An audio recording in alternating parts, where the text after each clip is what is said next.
ঘরে মাংস না থাকলে কলার কাবাব বানিয়ে খাবেন, মাংসের স্বাদ পেয়ে যাবেন, এত টেস্ট। প্রথমে কলা কেটে ধুয়ে নিল, লবণ হলুদ মরিচ দিয়ে নিল।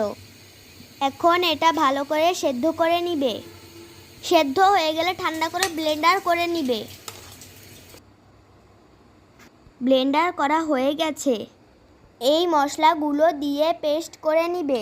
দিয়ে দিল কয়েকটা মরিচ, দিয়ে দিল জিরা, এগুলো সব একসাথে সব ব্লেন্ডার করে নিতে হবে। হলুদ মরিচ বেসন দিয়ে একটা বেটার বানিয়ে নিবে। চুলায় তেল দিয়ে এগুলো ভেজে নিবে। কাবাবগুলো হালকা আঁচে ভেজে নিবে। আপনারা সুন্দর করে ভেজে নিবেন। ভাজা হয়ে গেছে। এখন তেলের ভিতরে 2টা তেজপাতা দিয়ে দিবে। তারপর দিয়ে দিবে 1 চা চামচ নারিকেল বাটা।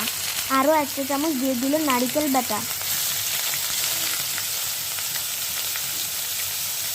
এগুলো এখন ভালোভাবে কষিয়ে নিতে হবে। এটা কষানো প্রায় হয়ে গেছে। একটা প্যানে আলু ভেজে নিবে। আপনারা এই মশলাটা কিন্তু ভালোভাবে ভেজে নেবেন, না হলে কিন্তু মজা হবে না।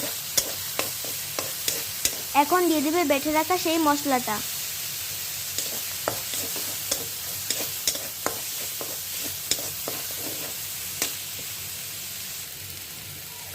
এখন ভালোভাবে কিছুক্ষণ কষাতে হবে।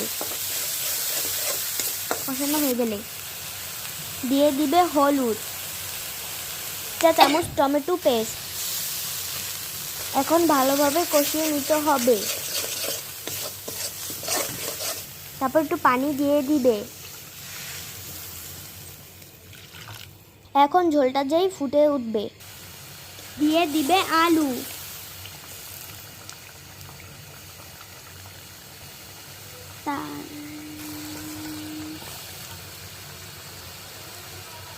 আলুটা ভালোভাবে কষাতে হবে।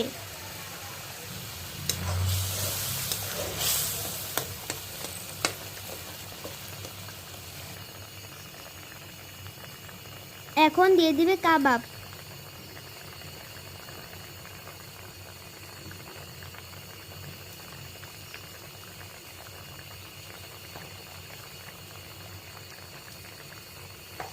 কাবাব দেওয়া হয়ে গেলে কিছুক্ষণের জন্য ঢেকে রান্না করে নিবে। রান্না প্রায় কমপ্লিট। এভাবে কলার কাবাব বানিয়ে খাবেন, এত টেস্ট। আপনি তো বুঝতে পারবেন না গরুর মাংস নাকি কি। মাছ মাংসের কথা ভুলেই যাবেন। একবার হলেও ট্রাই করবেন। ভিডিওটি ভালো লাগে